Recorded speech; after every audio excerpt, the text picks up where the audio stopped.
Welcome to the Honest Podcast. I have a really good friend, Thomas, here. This guy I met pretty recently in Redding, California. I went to BSSM, the Bethel Supernatural School of Ministry, with his wife. She was in my first year, and we just became really good friends through one of the group events called Activation, where we went onto the streets and preached the gospel, or attempted to, and failed miserably many times. And we bonded over that pretty hard in that space. And we just became really good friends. And this guy was just thrown into the mix, and we found that we got along really well. We have similar interests in many different areas, including deep diving down the rabbit hole and conspiracies and trying to figure out what is truth and what is not. And this guy's a special dude. So I wanted to bring you on and that the world see who you are. And you also have a podcast called the Fringe Faith, right? Yeah, Fringe Faith the Fringe podcast. Faith podcast, and I was on there as well. Mm-hmm. This guy just does the coolest stuff. He opened my eyes to a lot of topics that I don't even think about, and I think a lot of us don't even bring into our thoughts, because there's just so much to research when it comes to YouTube and life, and there's so much going on. I'm just thankful for people like him who take the time to research and tell us the things that we could maybe ponder on, and then deep dive in because we found out that it's truth, or that there is even something like that. So Thomas, tell us who you are. Let's start. Oh, I'm just a guy living his life. No, I guess you could say that I'm an anomaly. Goodness gracious, I've done so many different things in my life. I mean, I just turned 35. I've lived probably 20 lives since I was born, I guess you could say. But most notably, most people know me for either back in the day when I did a ton of ministry, even was in the middle of like Ferguson during the protests and riots back then. And then shortly after that, I stepped out of ministry after several, over a decade of doing stuff. And then I ended up getting married and divorced. That was a whole thing. But on my in my process to sort of, I guess, learn to live, I guess, was what I kind of felt like. I felt like I hadn't done a whole lot of living. I'd just done a lot of stuff. I bought a motorcycle and bought a van, moved into the van and lived in it for a handful of years, worked for a motorcycle apparel brand called Go Fast Don't Die, and then did some other stuff. And eventually ended up back in the St. Louis area with my old mentor, who is Jonathan Thomas. He runs a ministry called Civil Righteousness. And during the years after the divorce, he was sort of provoking me. The Lord was provoking me back into, I guess, he basically was just like, come back to the altar. I didn't know what it meant, but I ended up in St. Louis, even though I didn't necessarily want to be there. Midwest. St. Louis. Yeah, I had left Indiana, was tired of the Midwest, and I'm like, okay, what the heck?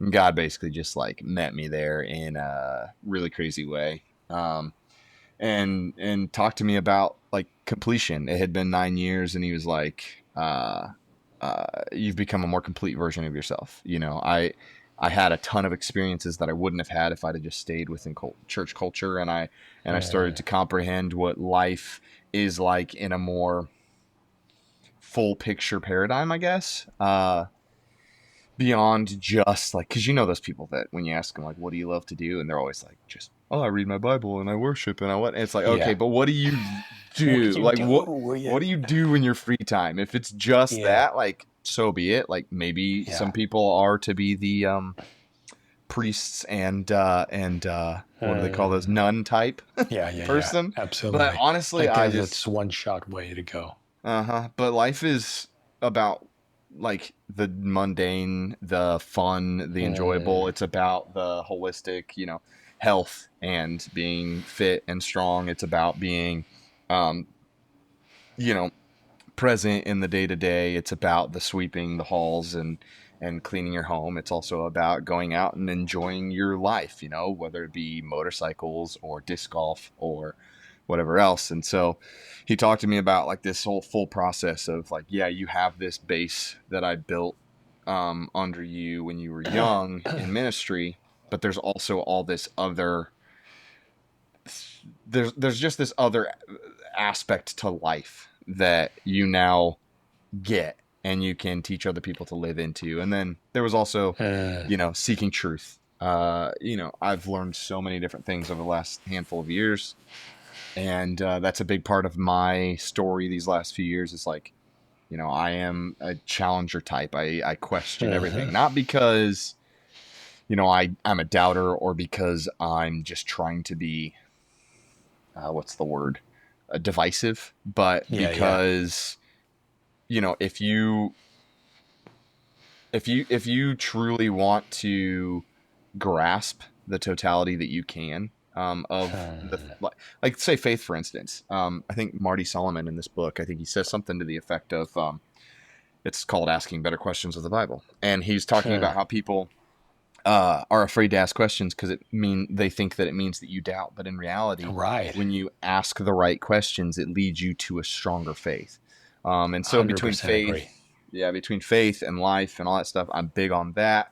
And then, as he said, I met my now wife, who was out here in Reading, and yeah, I ended up connecting with Anthony, and we talk about literally everything. We're good buds, and we agree on a ton of different stuff, and we challenge each other. That's dope, I think, and that's, you know, iron sharpening iron, you know. 100%. I think back in the text where you randomly text me and say, do 40 push-ups. I'm like, oh my gosh. Yeah, I need to do that again. Challenger. Yeah, I think you should, man. I've been sitting on the couch quite too often lately after work. So, but my work is also physical, so that helps a ton. Man, that is good. Yeah, on that truth topic, I 100% agree. I think a big part of why I started this podcast was that I saw a big disconnect between what Christians actually experience and what we're told Christians should look like.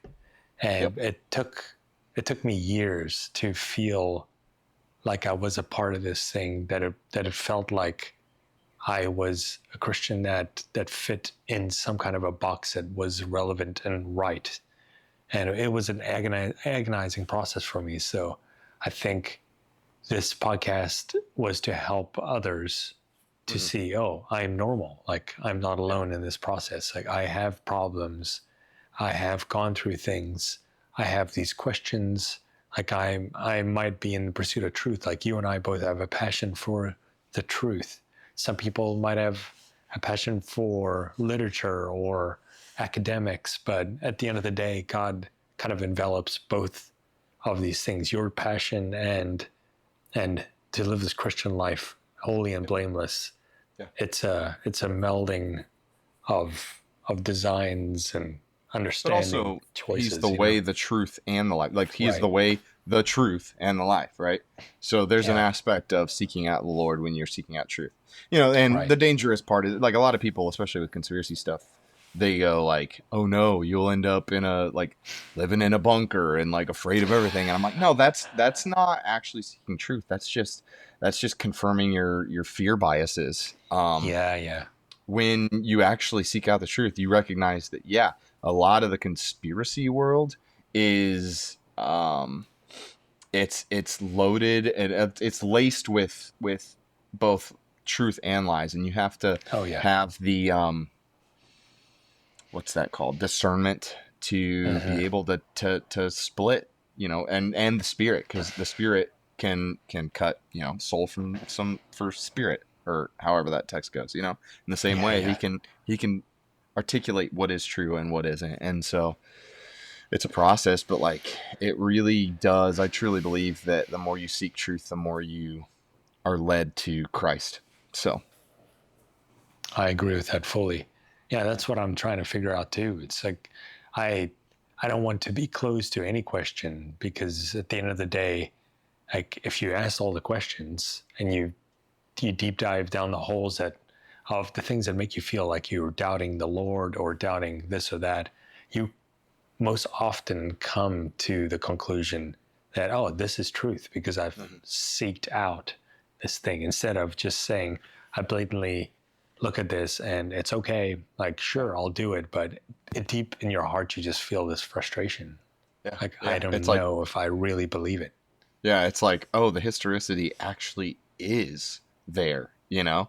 Like a lot of people Yeah. are like, oh yeah, well, did Jesus actually exist? It's like, oh, when you really look into it, you realize, oh, no, there's so much evidence to the fact that he Yeah. did Too exist. much. He did what he said he did. And Yeah. anyways, like we don't need to go down to Right. that rabbit hole necessarily, Hey, but it's a fantastic route to go, but yeah. dang. So what led you to this this pursuit of truth, I guess? Like, when did this start, and why, like, your podcast very focused on Fringe Faith? I remember you had this, we had this conversation while I was driving to South Carolina over the phone and over text about what's it, blurry things, or what blurry creatures, right? Yeah, yeah. Yeah, the podcast. And I was Yep. like, man, this fits you so well. And you wanted to connect to this side of the podcast realm, and Yeah. and you seem to blend both the normal and the crazy in one, which is so cool. So Well, and that's why? Yeah. that's the holistic approach to it, because I love blurry creatures. I talk about some of the stuff that they do, but I don't want to be blurry creatures. I want to kind of walk alongside some of what they talk about. Obviously, I think a lot of it's super important, but I also personally want to talk about all the things, health, holistic things, masculinity, femininity, even healthy marriages and relationships, as well as good theology, apologetics, stuff like that, but that's the point of the podcast. But the reason I got there, I guess, is like, I mean, even when I was a teenager, I remember sitting in like Sunday school and stuff, and we would talk about like the harder things theologically. I just guess I always had a little bit of fascination for kind of comprehending things. There was probably also back then enough insecurity to be like, oh, I know things and I want to prove myself. All of us. Yeah. Yeah. Yeah. I actually, funny story. I remember back in the day, almost every time we would meet in my young adults group, me and another guy would end up bringing the conversation to free will and predestination. Love it. Every Like time. the strongest debate ever. And we'd just be like, well, it depends on free will or predestination, like, and we would get to that point, and then a handful of years later, after I did Youth of the Mission and had some other life experiences happen, I started to sort of calm down in my restlessness or my need for approval and attention and stuff, and I started to realize, like, oh, I don't have to respond to every single thing and prove that I know something about it anymore. I would just shut my mouth, and I was like, oh, this is breaking insecurity. What breaking insecurity feels like. This is what, but yeah, so I would be super deep into all that stuff. I just enjoyed it. And then I'd say 2020, I was like, this stuff doesn't make sense. I didn't really get it. And then I had a friend, he lives in Hawaii now, but he was the vocalist in a metalcore band. And I knew his drummer and got to know him a little bit. And he was posting things that were just like super left field that I had no grid for, because he's using terminology that I'm like, I don't know what this means, but he's talking about things that I think, he's onto something about. And next thing I know, I'm like deep diving every freaking thing. Dude. And down like all sorts of conspiracy rabbit holes. And next thing I know, I'm like, oh, everything I thought I knew, it is not quite right. Like yeah. I know that Jesus is who he says he is and that the Bible is true.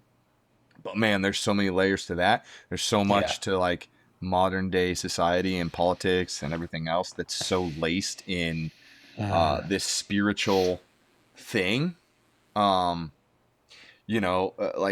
oh, wait, a lot of the people that are running these countries truly do believe in these gods like Moloch and Baal and stuff like that. And they still do. And they still serve them, and they still actively, like the Shiva at CERN, you know, things like that. And you start to recognize that, like, oh, like, this isn't just coincidental, like, oh, it looked cool. Like, they're doing full-on ceremonies and stuff, and I'm starting to realize that, oh, the spiritual warfare the Lord's talking about is way more in our faces than we realize. And our world view, mostly because of Constantine, or not Constantine, sorry, Augustine, because of Augustine. I mean, and Augustine said a lot of good things, but he took Christians from a very spiritual, like, comprehension of things to a very physical approach to things, like a more of a almost Darwinistic, naturalistic, I guess might be the word, point of view. And it's like, after I started to see all of that, I was like, oh, I need to really grasp things. And I'm a big health guy, so I started to get into things like what's wrong with food, and then I realized, oh, sunlight is actually really good for us, and when we aren't, you know, going out into it only occasionally, getting burnt and then, you know, whatever, but like when we actually get chronic sun exposure, it's super good for our mitochondria. And anyways, all of it, I was just like, whoa, everything that I thought I knew is either skewed or a little bit wrong, or like there's way more depth to it than I ever thought there was, you know? Wow. So, yeah. That's wild. And so this started pretty young, obviously. A little bit, you know? Yeah, like grasping basic theology and apologetics, I think, was a big thing back then. So, yeah. Interesting. And I don't usually say that. Debates? I mean, just within group context. But I don't usually tell people about that because I never think about that. I always think of like, oh yeah, 2020 happened and that made me question everything. But I've realized recently, like, oh wait, this actually goes way back further because of my desire to like comprehend things. So, yeah. It's crazy. Yeah, and you were touching a little bit on family and that process of getting healthy, like mental health. I think that's something that I've seen both you and Emma walk powerfully in, is you guys just talk super straight in your marriage. You talk super straight before you were even married about the depths, and like, I've done this, I've gone through this process. Like, how did you get to this space? Like, what made you go after health, even in coming from this crazy background, you know, where you've been kind of all over the place, you know? For me, so after my first marriage, the divorce, so there was an affair, and then there was me fighting for the marriage for 6 months, and then, you know, when it didn't happen, when there wasn't a redemption there, I fell apart. But there were a couple things that I had decided. I was like, one of the reasons why I fought for that marriage, even after infidelity, was because I knew a couple that had survived it and had a beautiful marriage beyond. And like, the redemption story was incredible. Her conviction was intense. And I was like, I want to embody that. The other things were like, if this marriage does end up dissolving, then I don't want to take any of what happened in that marriage into my future relationships. And not to say that I did it perfectly, but I did my best to feel, I guess, all the emotions that I needed to feel. Now, did I cope with, you know, being sexually promiscuous for a while? Yes, I did. I'll be honest. But most of the time I, you know, tried to dig through all the emotional things that were going on, you know, actually cry, actually feel things, because I was like, because I knew that if I didn't, I would bury it and it would come back out in my future marriage. In the marriage that I'm in now.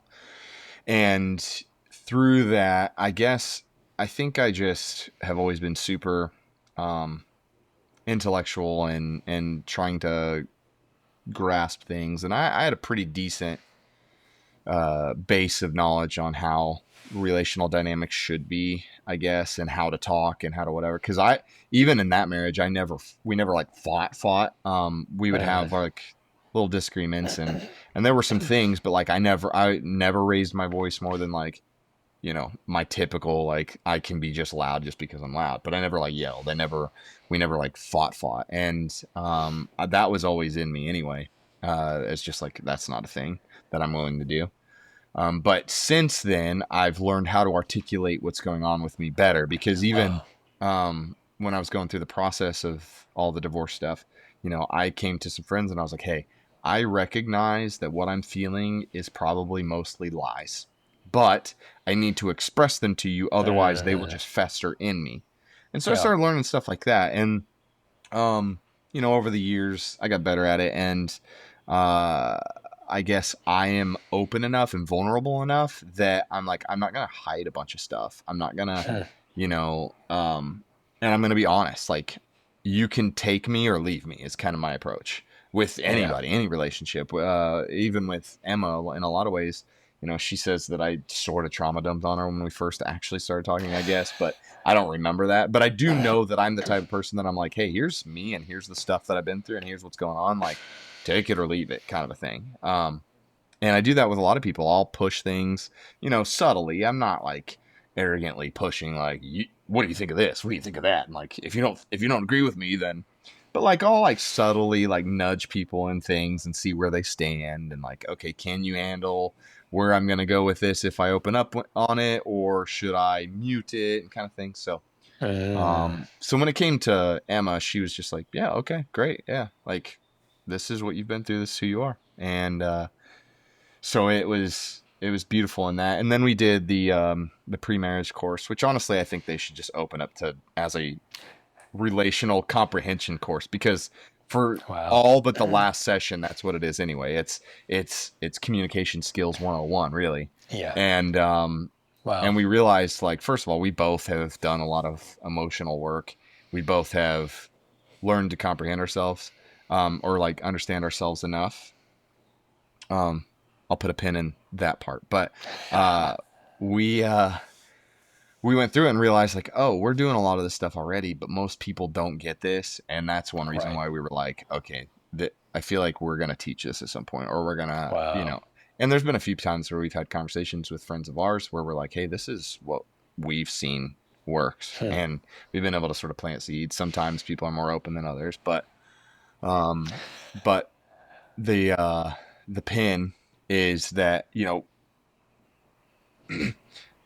you can get to a point in self-awareness. There's this thing in culture right now where it's like all about self-awareness. I think self-awareness is important, but when it becomes selfishness, like constant, like, what's the word I'm looking for here? Self-love or constant, at a certain point, it becomes antithetical to the gospel. But understanding yourself enough to be able to articulate what's going on inside you is actually necessary for good, healthy communication with others, because then you can go, hey, I'm feeling this, and I recognize that I might be believing a lie, but we need to talk this out. Or say with my wife, she comes to me and she's upset about something.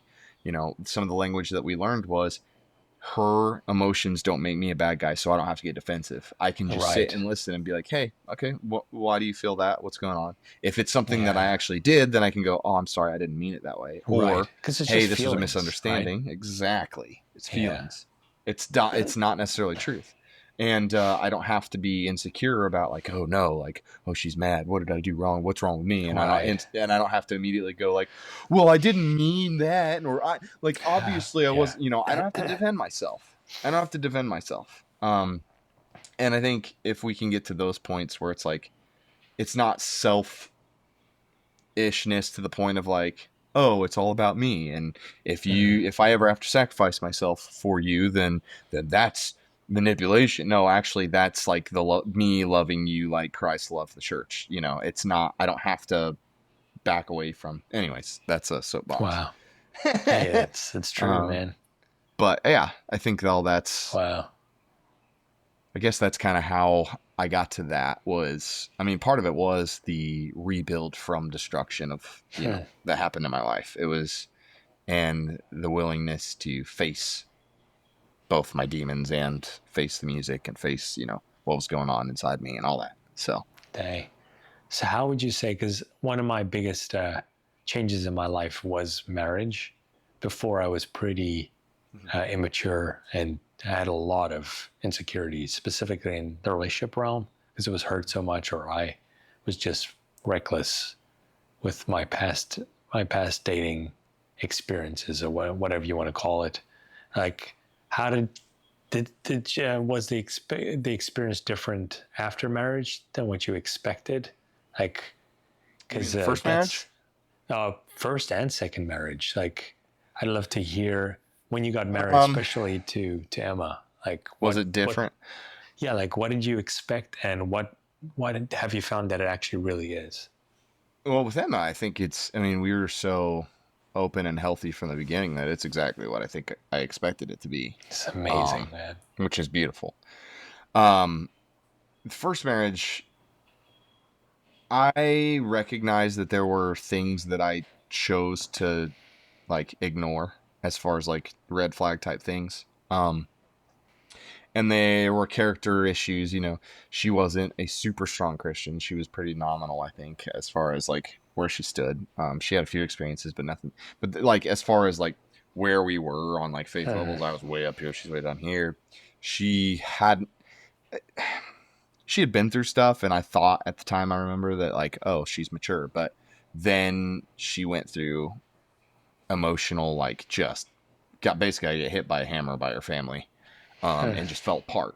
And then she turned into somebody that we just that whole relationship ended up being just we were just constantly in, like, she was in a trauma loop and I was in survival mode the whole time. So that marriage for sure was not what I had expected it to be, Wow. at all, which was a bummer.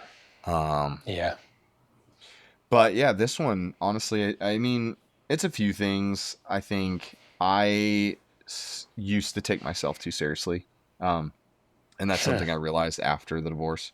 I was like, oh, I took myself way too seriously. I need to, like, chill out. And I would get, I wouldn't express anger in like a really mean way or whatever, but I would have flash in a pan anger towards myself or in frustrations or like, Right. road rage type situations where I'm like, you idiot, or whatever. Or like I'd forget something and I'd be on my way to work and I'd be like, you dumb A, or whatever. Yeah. And so I had a lot of that, and I don't know. I mean, I guess some of it is just like recognizing that, like, okay, like life's serious, but it ain't that serious. I don't have to Yeah. be Yeah. that stressed out about everything. Like, That's and true, man. so I don't know. I don't know what it is that kind of got me to this point. I mean, probably some of it is maturity, some of it's willingness to do the work and to keep going anyway. But Yeah. So a lot of the questions I've had with God, a lot of conversations I've had with people around me, almost the most overarching choice of thought has been, I've just lost my job, moving into a new season, and everything's changing. How am I going to survive financially? How am I going to figure out what I'm supposed to do? Like, what am I called for? How am I supposed to step into that space? You just went through a major oh yeah, life change in some ways. Would you talk in about multiple that as ways.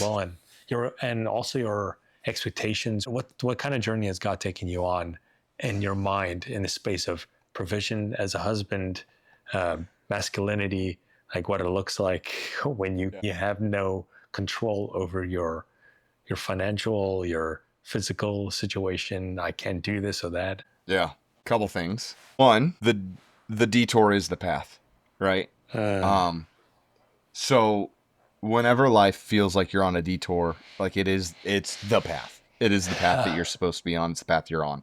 And the speed bumps in the road, they are part of the path. And recognizing that, and then recognizing that like every season is going to look different, and they're all preparing you for later, right? And the Lord has prepared me through a lot of seasons of faith for right now.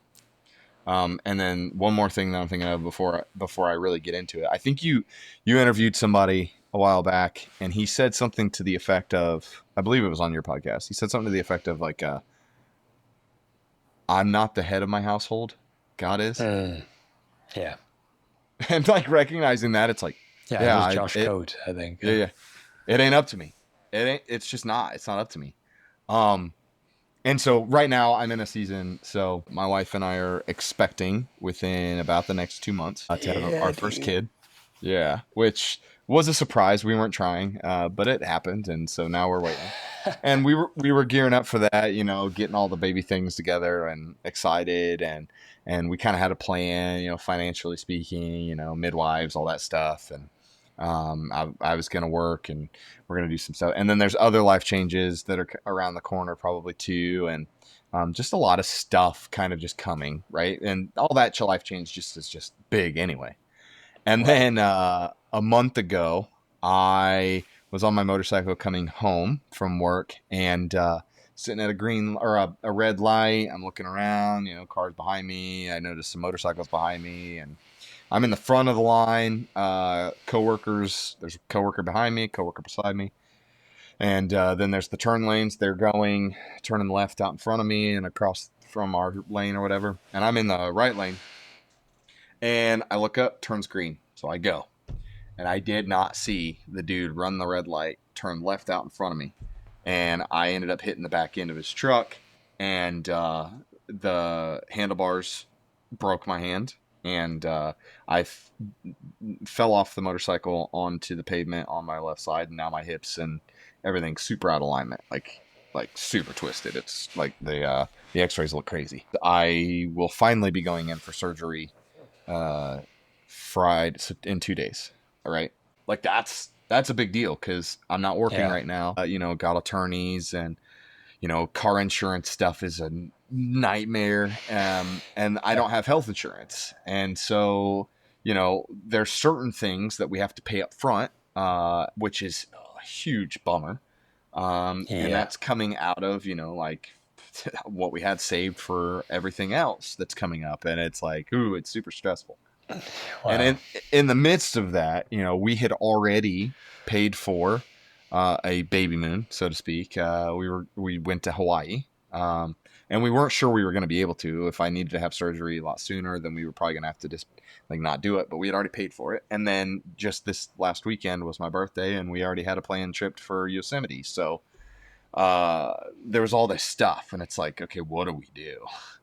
And funny story, there's this lady at Bethel. We happened to go because every once in a while we still go to their Sunday services, and she's talking about how one time when her and her husband lost their jobs at a church that they were at, and she felt like the Lord just told her, like, just eat chicken tonight. And she's like, okay. And it's like, okay, in the midst of everything, just do the next right thing, and so we talk a lot about that between the two of us, and yeah, it's stressful. But my life, I've been through these seasons of just crazy faith. I quit my job several times when I was younger to go do ministry things, like whether it be go to YWAM or go do the Ferguson response stuff back when the riots and protests were happening, or I just did all sorts of different like super faith things. Like I even tried to move to LA once after quitting my job because I felt like the Lord told me to. Ends up, he goes, I told you to go, not move. And I was like, okay. And Dang. Just like all these different things that I did that, but God always provided. There's been a few seasons of life, even like with my ex, she was a dual citizen, grew up in Australia. And I felt like it would be best for her mental health to maybe go back home where she was more familiar. And so we literally went bankrupt, planned on not coming back, and got rid of everything, moved over there, and leaned way too heavy on her family. They screwed us over, and a couple months later, we're back in America. But every step of the way, the Lord provided things. Wow. And like the next thing. And then we're back, and super quick after that, we're already about to have like an apartment. The only reason we didn't move into an apartment together is because she left right before we got they had one ready for us. And God literally gave me a truck during that season through some people in our small group, and then I was able to buy her a car super easily, like just provision on provision. And then with living in the van, like God made it so that I could live on, like, I think it was like $1,000 a month for Amazing. Like 3 or 4 months, or more. And just kind of like able to live and get by on it. And like I've lived like that enough to know that like when the Lord, especially when the Lord says to do something, but even when you're not sure what you're supposed to be doing, like the Lord really loves you. He really loves us. And that was something that I really learned through the process of the divorce, because while I was dealing with that stuff, there was a time where and there's this lyric by Levi the poet, and it says, and I still know your voice, and the only thing that it speaks is love, and I recognize that because that word never comes to me from me. And I heard that, and I was like, oh, that's so true of me. Like, I believe that like God cares about me because he had proved it at that point so many times. But I was like, I don't know that I believe that you love me, though. You know, because it's like, I sort of felt like, yeah, you kind of I just kind of just get by, you know? So it's like he cares enough to not let me drown, but at the same time, you know? And then over the time, I just learned, I was like, oh, like, no, God does love me. Life isn't as serious as I felt like it needed to be. And I don't actually have to make everything happen. And hustle culture actually is kind of stupid and antithetical to the gospel. And so all that said brings me to this season, and, you know, we're stressed. I'm not going to lie. Like, there's some anxieties about things.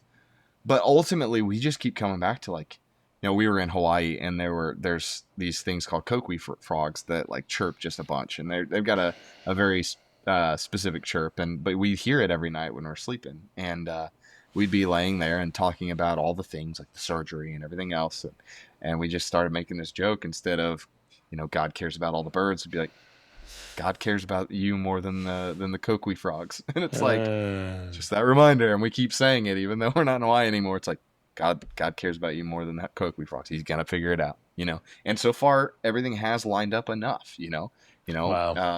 Some money comes in from this thing or whatever, and, you know, I'm still waiting to see if I'll get on disability or not. I'll get a paycheck from that or not. Whether or not I have to go back to work before I'm supposed to or not, you know. And then the baby will be here like right after after my hands healed up. And it's just like, all right, things will work out. And I trust that. I know that. I've seen it. I've experienced it. Right. And so, yeah, I'm in it again, but it's like, okay, I'm a little anxious sometimes, but ultimately I'm like, my history with the Lord shows that, like, no, I'm going to be okay. And I know that. And as long as I continue to live like it, then he would, and lean into him, you know, which I haven't done the best job at. I've been kind of sulky. I've been kind of just sitting around watching TV too much. And honestly, like, this podcast is good for me because I haven't actually done any podcasts since my wreck, because I was like, all right, I'm taking a break. And then I was like, okay, I need to start editing stuff. But then I get so just like, and like all day just kind of passes by, and then I'm like, I feel crappy about myself. But like, then I'll get back into a clear headspace. I'm like, no, everything's okay. Like, I just need to do the next right thing. We need community, do the next right thing. Yeah.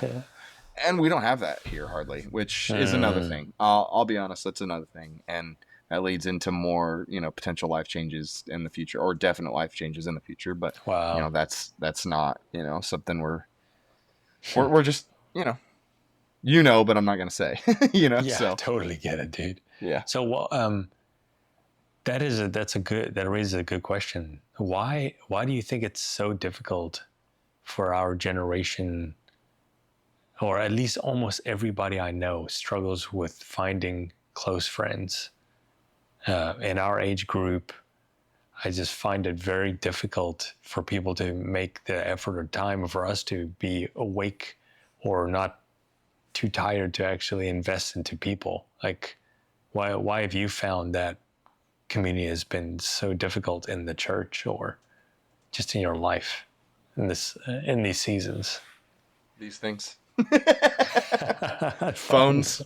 That's a great conversation right there, my friend. That is a big piece of it. Like, scientifically speaking, when you have bathed yourself in blue light a bunch, first of all, your phone screen. I really should be wearing my blue light glasses, honestly.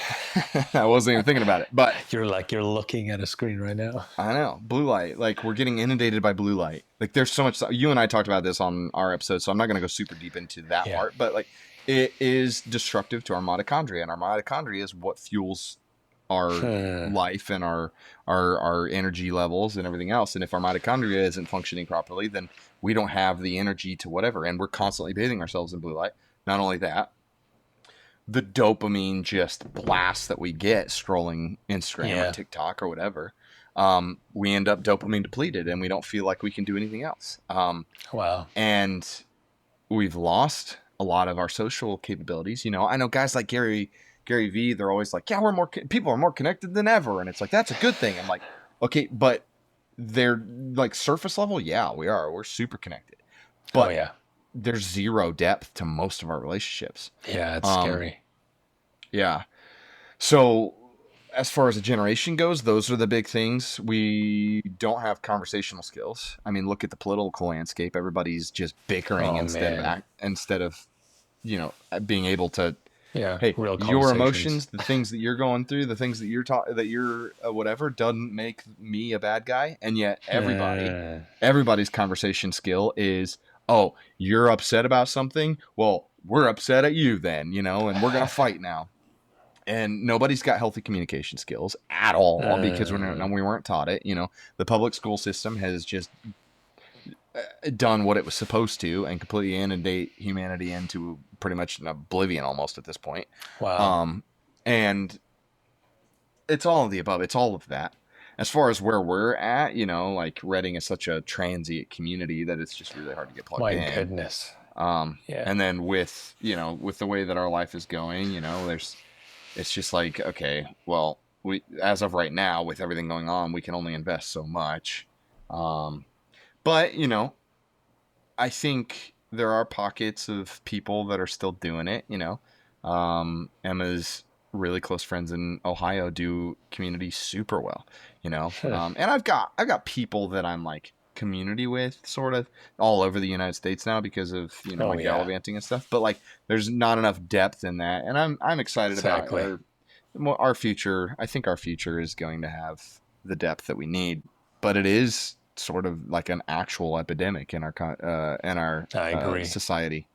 I mean, look at Japan, like the way their stuff has gone, like people live indoors all the time, and America has been going that direction. Like there's so many people that are joking about the fact that they're like, yeah, I want to meet somebody, but I never leave my house. And it's like, that's sad. That's a super sad reality. It's all this stuff, you know, the social anxiety, but I think most of that also comes from our phones. There's this expectation to live a certain life or life a certain way, or be capable of, you know, articulating yourself super well. And realistically, it's like, no, I don't know, like you just got to try, man. Like we're all going to be bad at stuff. You know, I feel like I'm relatively articulate now, but I used to suck at, you know, being good at conversation.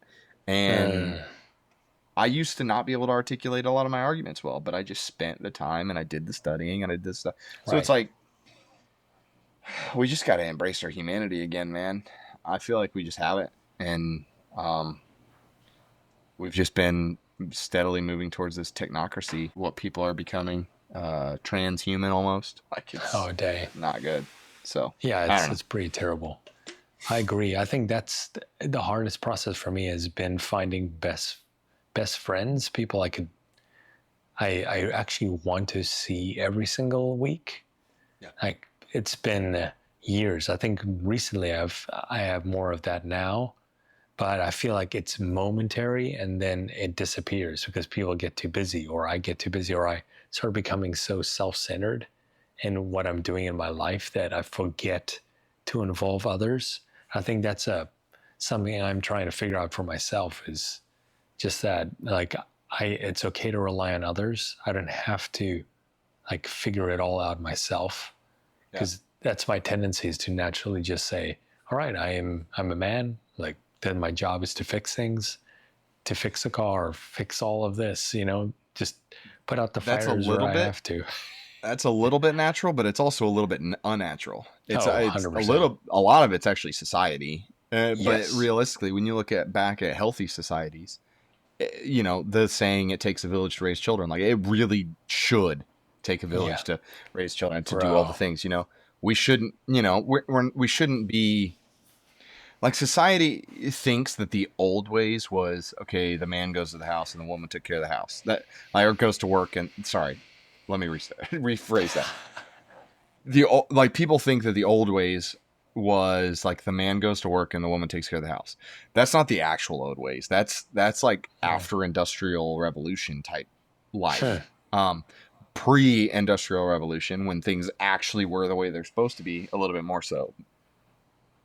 Dad might be a blacksmith, the kids are probably helping along with it, and the wife is probably also doing stuff, but the blacksmith forgery is probably just outside the house. And so, you're still living together, you're still doing life together. And then, because you're the blacksmith, the guy across the street, he's the butcher, you go get your food from him and you trade services or you do whatever. And it's like, you recognize, I'm reliant on that guy. He's reliant on the hunter to go get the food, probably, or the people that are, that have the cattle or have the whatever. And everybody's actually reliant on each other. And yeah, I might know a little bit about butchering things because maybe I go out and I hunt deer and whatnot. But like, ultimately, people used to live communally and recognize that, like, this guy's got these skills, and yeah, this guy's got a jack of all trades, but he doesn't have every trade. So like, he can do these things super well, but also he can take care of this stuff. But also, when he can, he'll get the actual expert to do it. And and people would go to like the local pub, and like that's where they would commune or whatever. So like, the actual old ways, super healthy. I think people get their panties in a bunch, like, especially when it comes to like the feminism or other stuff. They're like, well, people want the old ways, then they want the woman chained to the table and this, that, and the other. And it's like, yeah, traditionally speaking, yeah, the women did a lot more of that, but like, realistically, mom and dad were home. They both took care of their things that they agreed upon, and they might have a family business where all of them do stitching of some sort, and it's like, I don't know.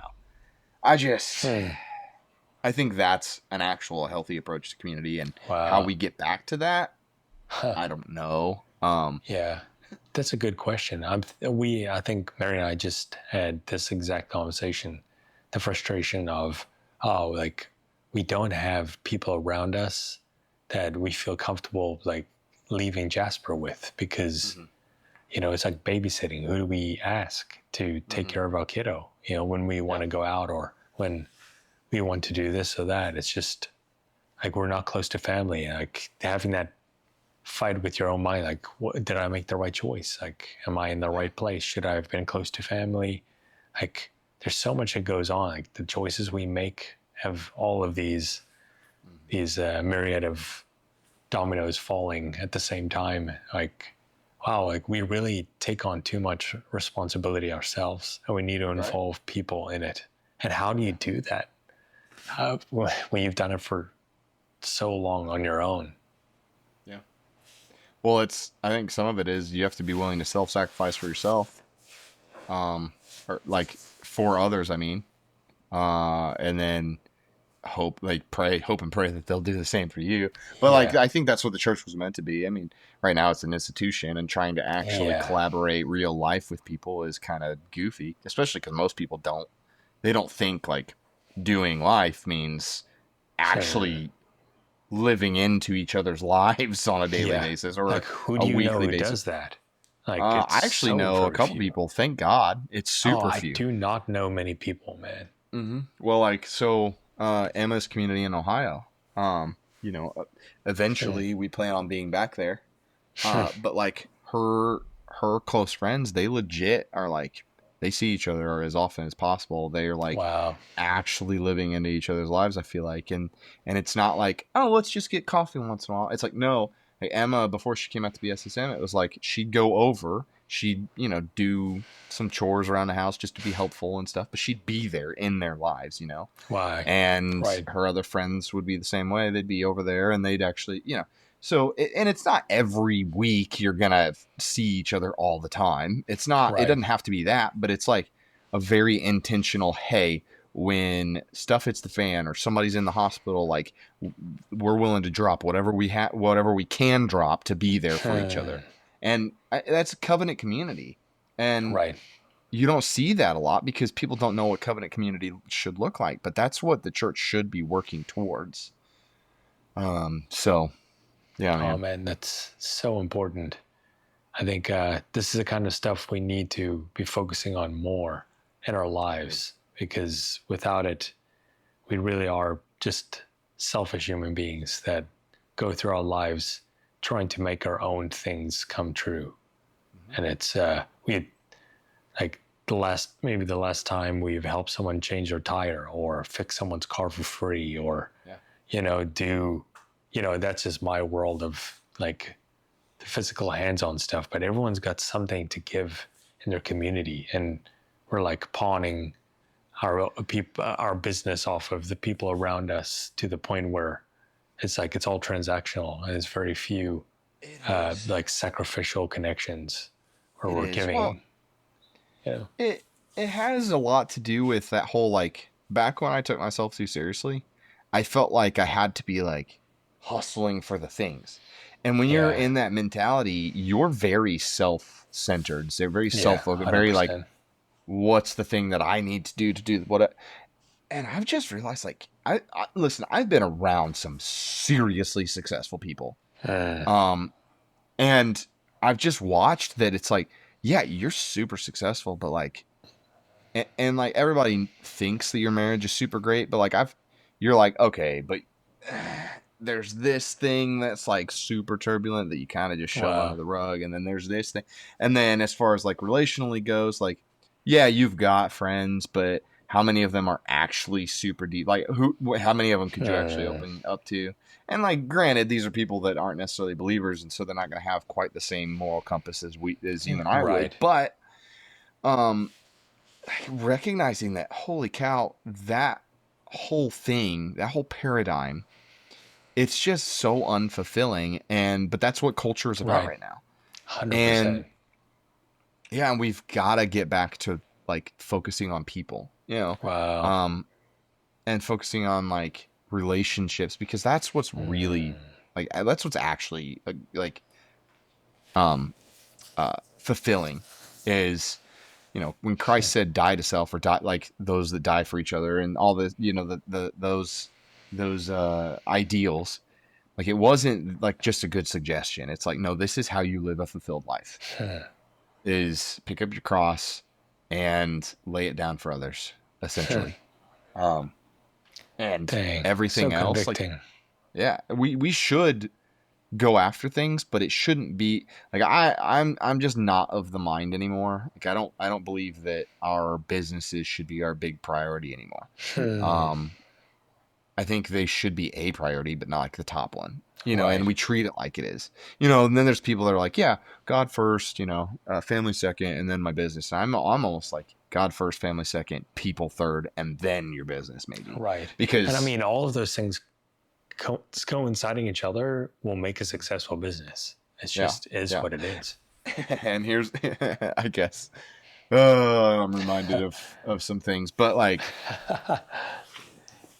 something I was thinking about before I got injured was, if excellence is void of the fruits of the Spirit, which are love, joy, peace, patience, kindness, goodness, faithfulness, gentleness, self-control, right? If excellence is void of those things, is it excellence, or is it just vanity?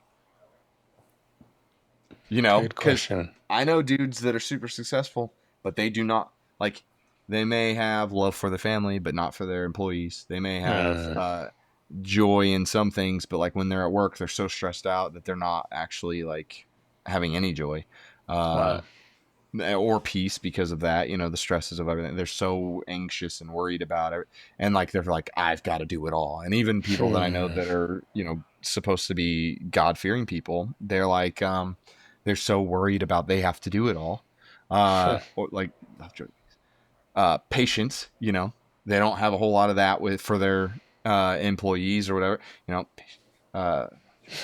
kindness, goodness, faithfulness, all that, gentleness, self-control. Like, almost never do they have gentleness. And then there's some guys that they have no self-control. As soon as things go bad, they're yelling at everybody, right?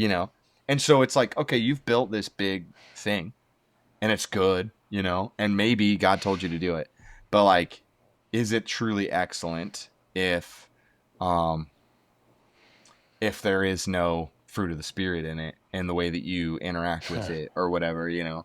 And I'd be willing to say that even if God did say, like, hey, you should do this thing and I will bless it and build it in the same way that he blessed Saul, like if you completely forsake the Lord or the fruits of the Spirit or the Holy Spirit, whatever, then I'd be willing to bet that he'd take it away from you before you completely walk away from him, kind of a thing, you Oh know. man. Like if it's better for you that you lose the thing that you built, than rather than, you know, lose You your lose your soul, life. kind of a thing. Yeah. Yeah. Dang. So It's so that's true, something man. I've been thinking about. That's a really deep focus. I mean, that's super convicting for me too, because I mean, at the end of the day, like, yeah, my business is picking up and things are going really well, but also I feel so like Yeah. Oh, I get it. self-centered, man. I Like, get it. Well, and I've I struggle with like, oh, should I try to be more successful? uh, But then I'm like, okay, what should I focus on? And then it's like, okay, Lord, what do you have for me? And I don't feel any peace towards doing any particular, like certain things that would be considered earthly success. You know, I don't feel like the Lord's going like, yeah, you should do these things. And so then I go like, okay, like, but should I? You know, because that's what people do, and that's how to be a good head of the household. But then I right. remind myself, God's the actual head of the household, and I know people that like you guys or my mentor JT, who were God literally took care of them for like an entire year. Oh, Like JT, 100%. JT he tried to get a job because his wife asked him to, but for an entire year, the Lord was like, no, I'm going to provide for you. You won't have a job. Wow. And so like he would try to get a job to make, you know, because his wife was super stressed about it, but every Yeah. single month and every single, like, I think they had like a water heater break or something like that or whatever it was, and it was going to be a certain amount, and God literally just gifted it to him. And I've seen it in my own life, and maybe some people have different things on their life that the Lord wants to, like, God wants to Right. prove out certain things in certain people's lives in a way, and maybe Right. my Like a life is one deficit of they those. have, maybe. Well, or like an anointing for something, like, or like, so maybe one person gets the gift of healing because like, and like really lives into it because God wants to prove to the world that that's the thing. Whereas people Yeah. like maybe me, you, JT, others, it's like he wants to go, yeah, you won't be successful in the way that people expect, but I'm going to bless you in like these ways So that are going to true. prove that I'm going to take care of you, and you're going to Wow. have a fulfilling life in a way that those people that are naturally successful envy because you're fulfilled on the inside, even though you're not physically successful in that way. Wow. Like I expect to be, Yeah, financially stable. yeah, and in a place where like we want to do a homestead and stuff like that, I expect that we'll be blessed, but I'm probably not going to be a multimillionaire. It's just probably not going to happen. Yeah, You know, but even if you are, like, your journey to that space is not focused on, this is all I care about, this is my main goal, I will reach this goal. It's a part of the journey yeah, of discovery, you know? yeah, man. Sorry, I keep sucking up the air. Oh no, dude, it's really powerful. I'm really excited. I wanted you to share some a bit of focus on the Fringe Faith podcast and why you did the podcast and where people can find you. Yeah, so if anyone has an interest in that space or the focus that you have on the podcast, that they can find you as well. Yeah. Another one of those like, man, the Lord makes foolish the wisdom of the world kind of thing. Everybody always says that you should focus on like one thing when you start a podcast, but I'm like, okay, well, my one thing is faith, and I'm gonna hit everything within the life of a person that believes. And so for a lot of people, they'll probably be like, whoa, you're talking about way too many topics, and that's fair, but I think it's all important. It's all a holistic approach to faith. I think that, you know, the believer should be focused on your typical theologies and apologetics and all this stuff, and like really breaking down faith and what it means to believe radically. But at the same time, the life of the believer is also health and fitness and like the mitochondrial function stuff I was talking about with the sun earlier. I think that stuff is super important because if you live better, then you just live better in every aspect, including your faith stuff, you know. You feel better, you'll do better. So that, and then like masculinity and all that stuff, it's a big topic in culture today. You know, even the conspiracy stuff is big in today's culture. And so It's huge. I talk a little bit about some of that stuff, you know, like, because there is truth to the fact that there are really bad people in the world governments right now that are intentionally doing things out of a spiritualistic intention.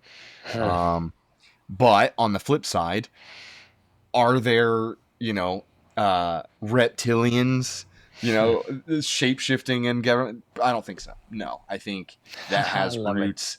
Yeah, that has roots in what is it, Mesopotamian ideology, but I think a lot of that parallels like Genesis 6 stuff and Book of Enoch stuff, and like how do you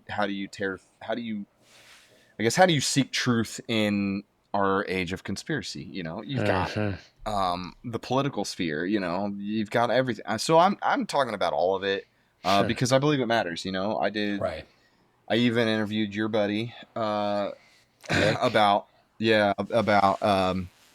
like, we really dove into the preterism thing because I had never heard it actually explained well before. All, dude. Yeah. He's the first guy who actually, in my life, have actually obsessed over that topic, you know? Yeah. But it's a topic that I hadn't even heard of. And, you know, regardless of whether or not I believe it or not, I'm like, oh, you're onto something for sure about the whole, like, we shouldn't be living like the world's going to end and completely forsake it because of that. But then, you know, I talked about Michael Heiser's Deuteronomy 32 worldview, which is, I think, super important to grasp what's happening in culture with New Age and the whole witchy vibe stuff happening in culture right now. And then we talked about, you know, some political things because I think it's important. I think we have to it's only cast down our political idols. Yeah. Well, like the Trump political idol. The worship of Trump or... Exactly. Yeah. Exactly. Not, you know, and also the worship of, you know, the leftist idea. Like, both sides are just false saviors, in my opinion. Yeah, 100%. Because the only person who is supposed to worship is God. You know? Exactly. And we won't get into it. That's... And then I've talked a little bit about law, and I've talked a lot about, you know, just different stuff. Testimonies is a big thing too. Just talking about different people's testimonies, what they've been through, what God has done, you know. So I'm hitting a lot of topics, but I genuinely believe every one of them is important in today's context for the believer. I just do. And so, yeah, if you're interested in any of it, it is the Fringe Faith podcast. It's on, you know, Spotify, Apple, YouTube. I think even Amazon's podcast platform. And then, I post on Instagram sometimes, although I kind of want to just throw Instagram completely away sometimes. I get it. Yeah. Social media. Back to social media, right? Mm-hmm. The frustration. Yeah. I get it, man. Yeah. For those of you who've listened, I mean, clearly God has been focusing on a couple topics, some of them being, you know, marriage. If you're in that space and you're young and you're trying to figure out what it looks like to step into marriage, or if you're in that space and you feel like, wow, this has not met my expectations, man, we're all in this journey together. You can ask questions. Yeah. I'm sure Thomas is pretty open to having a conversation. Absolutely. If you want to reach out to him, and same here. These topics are real, and you're not alone. You're not alone in this process. So it's, well, if you like this episode, and is anyone that might be interested in the topics we talked about, just feel free to share it to them. Yeah, thank you so much for listening, and thanks so much, Thomas, for coming on and throwing your wisdom our way. We always appreciate it. Thanks, buddy. Thanks. It's I'm thankful for you in my life. You're a person that's been consistent, a guy that's been very consistent in communication, and it's, you know, it's not always about how much you talk, it's about the quality of the conversations you have, and we have many of those, so I'm very thankful. Love you, brother. Love you too, dude. Yeah, see you later. Have a great day, guys.